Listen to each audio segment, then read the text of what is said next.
Okay, so we've got a stone that was dropped off a cliff. So let's draw a little cliff here. Okay, so we've got a cliff, and then we have a little person here. Be careful, don't fall off the cliff. And let's say he has a lichen-filled rock, and so he goes down. Boom, boom, boom, drops it, and splat. Okay, so what it's saying here is that it hit the ground with a speed of 96 feet per second. So that's all we know, that the speed when it hits the ground is 96 feet per second. And then we want to know, well, what's the height of the cliff? Okay. So, let's write down what information we know. Now, since we are dropping the stone, well, we know for sure what the acceleration is.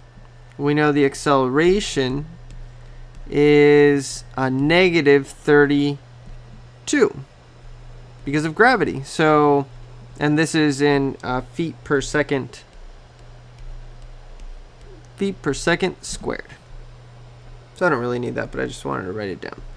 Okay, so that we know for sure. Okay, so acceleration is negative 32. All right, so since the question is about the height, well, we need to find the function for the height. So to find the function for the height, well, we first need to find the velocity. Now, the velocity is the antiderivative of the acceleration, which would be negative 32t, and then plus some constant c. Well, what is the constant c? Well, we need to have some information about velocity so that we can find what c is. So what do we know about velocity? So what do we know about velocity? Well, do we have the usual information that you have is that you have some information about the velocity, the initial velocity. So you ask yourself, okay, well, what's the initial velocity? How fast is the stone going right in the beginning? Well, it doesn't tell us, right? It's not 96 because that's the velocity at the end, and you can't use that because you don't know how much time has passed. And since he dropped the ball, the stone. Okay, so, but you do know that he dropped. Dropped. Not through dropped. That means that the initial velocity is going to have to be 0. Right? Okay, so then that means that the velocity is equal to 0 when t is equal to 0, which basically tells us that c is going to equal to 0. So that means that the velocity function is simply negative 32t. And that's it. Just negative 32t. Okay, and then from this I need to go one step further to find the position or the height function. And the position is the antiderivative of the velocity, which is negative 16t squared. Now, where did the negative 16 come from? Well, remember, you add 1 to the exponent, divide by that same number. So 32 divided by 2 is 16. And then plus some constant. I'm going to call it d, not c, because c is up here. Okay. So then we go, what information do we have about the position? Well, we don't have the height because that's what we're looking for. That's the question. And the initial, so what we're looking for is the height of the ball, which is basically, it's basically asking me for the position when t is equal to 0. Or in other words, so I'll say aka, another way of saying that in this case is it's asking me what d is equal to. But how could I possibly find d if I don't have this information? Well, let's take a look at what we do have. The only information that we have is that the velocity when it hits the ground is 96 feet per second. So what can I use that for? Well, if I know the velocity is 96 feet per second down here, then if I plug it into the velocity formula, let's just plug it in and then talk about what that means. If I plug that into the velocity, so 96 is equal to negative 32t. I just plugged 96 into the velocity.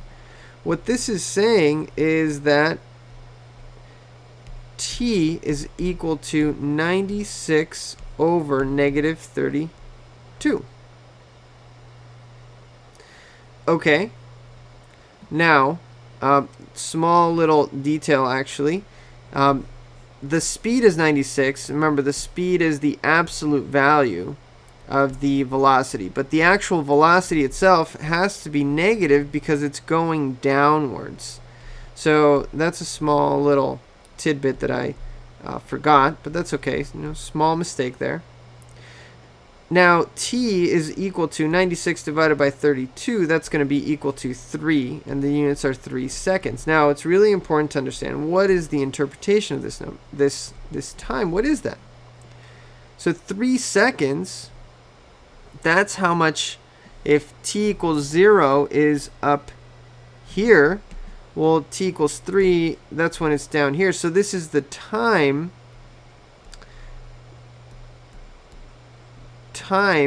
t is equal to 3. That's the time that it takes to hit the ground. Okay, so at the ground though, well, how can you use this information with the position function? How can that help you? Well, when t is equal to 3, what do you know about the position? S is going to equal to, what's the position down here? Well, it's 0, of course.